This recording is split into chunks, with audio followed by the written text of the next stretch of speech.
পশ্চিম মায়ং পঞ্চায়তৰ 30 গৰাকী কংগ্ৰেছ কৰ্মীয়ে আহি আমাৰ দলত যোগদান কৰিলে। আসলতে প্ৰায় 2 মাহ ধৰি তেখেতলোকে আমাৰ লগত যোগাযোগ কৰি আছিল।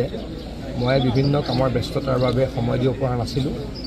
আজি যোগদান কৰিবলৈ তেখেতলোক অহাত অত্যন্ত সুখী হৈছোঁ আৰু তেখেতলোক নিজ নিজ অঞ্চলত যথেষ্ট শক্তিশালী আৰু বহুদিন বহু কষ্টৰ মাজতো কংগ্ৰেছ দল ত্যাগ কৰা নাছিলে, কিন্তু এতিয়া কংগ্ৰেছ দলৰ কাৰ্য প্ৰণালীত তেখেতলোক অতিষ্ঠ হৈছে আৰু সেইকাৰণে বিজেপি দলত আহি যোগদান কৰিছে। মই কাৰোবাৰ ঘৰত বহি যোগদান কৰিবলৈ নাযাওঁ।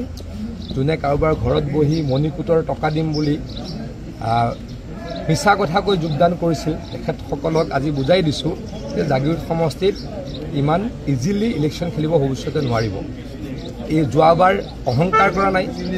কোনোবা জিকিছে লাহৰীঘাটৰ ভোটত আৰু শিঙৰ ভোটত, ৰূপহীৰ ভোটত কোনোবা জিকিছে, চামগুৰিৰ ভোটত কোনোবা জিকিছে, কিন্তু জাগিৰোডত অতি বেয়াকৈ ধাৰাসায়ী হৈছিল। ৭৭,০০০ ভোটত জাগিৰোডত হাৰিছিল। তেতিয়াৰ পৰা এগৰাকী ব্যক্তিৰ মোৰ ওপৰত হিংসা, কিয় জাগিৰোডত ৭০,০০০ ভোটত হাৰিল। গতিকে সেইগৰাকী ব্যক্তিক ক'ব খুজিছোঁ যে গড় হত্যা আপুনি ৰোধ কৰিব নোৱাৰিলে। আপোনাৰ বিৰুদ্ধে প্ৰসন্ন তুৰুঙৰ হত্যাৰ অভিযোগ আছে। আপোনাৰ দিনত আপুনি যেতিয়া শক্তিমন্ত্ৰী আছিল, আপুনি য'ত হাৰি পেলাই নগাঁৱলৈকে পলাবলৈ বাধ্য হ'ল, সেই মাৰ্ঘেৰিটা সমষ্টিত মই সচক্ষুৰে দেখিছিলোঁ যে ইলেক্ট্ৰিক পোষ্ট নাছিল আপুনি শক্তিমন্ত্ৰী থকাৰ সময়ত, তেতিয়া বাঁহৰ খুঁটা আছিল। গতিকে আপুনি এগৰাকী ব্যৰ্থ মন্ত্ৰী, ব্যৰ্থ বিধায়ক, ব্যৰ্থ সাংসদ। গতিকে আপুনি মোৰ লগত বা আমাৰ সমষ্টিত আমাৰ দলৰ লগত কুচক্ৰান্ত কৰি ৰাজনীতি কৰি একো ফল নাপাব। আজিৰ এই ঘটনাই আপোনাক আমি প্ৰমাণ দেখুৱাইছোঁ। মই কোৰ্টত কেছ দি আছোঁ, আকৌ দিম।